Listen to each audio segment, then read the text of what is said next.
internautes, merci de nous retrouver cette semaine encore pour le résumé de l'actualité internationale.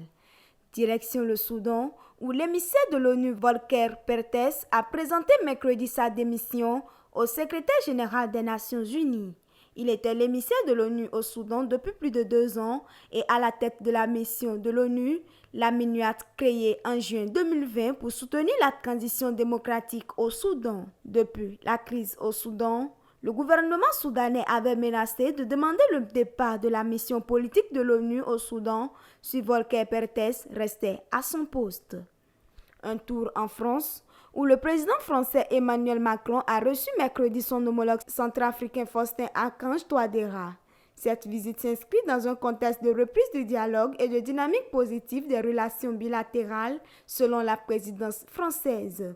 C'est aussi l'occasion pour les deux chefs d'État d'évoquer la situation en République centrafricaine ainsi que les problématiques régionales sur fond de relance des relations bilatérales après des années de tensions dues à la montée en puissance de la milice russe Wagner dans ce pays. Situation au Niger, les putschistes nigériens ont affirmé mardi soir avoir dénoncé un accord de coopération militaire conclu en 2022 avec le Bénin. Dans un communiqué lu à la télévision nationale, ils accusent le pays voisin d'envisager une agression contre le pays et indiquent avoir appelé à plusieurs reprises au respect des obligations de cet accord signé le 11 juillet 2022 avec le Bénin. Maroc. Le roi Mohamed VI s'est rendu mardi au centre hospitalier universitaire de Marrakech où il a visité le service de réanimation et celui d'hospitalisation des victimes du séisme survenu le vendredi 8 septembre 2023.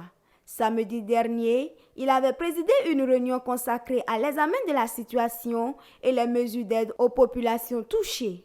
Parmi les mesures adoptées, l'installation des hôpitaux de campagne pour soigner les blessés dans des zones enclavées. Selon le chef du gouvernement, des solutions sont à l'étude pour les sans-abri. Pour finir, cap sur la Libye, des milliers de morts et de disparus enregistrés après le passage de la tempête Daniel dans la ville de Derna, dans le nord-est de la Libye.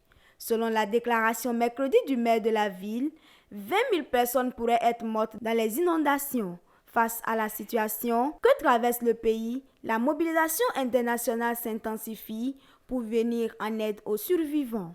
La Commission européenne a notamment annoncé l'envoi d'aide de l'Allemagne, de la Roumanie et de la Finlande. Merci de nous avoir suivis. On se retrouve semaine prochaine.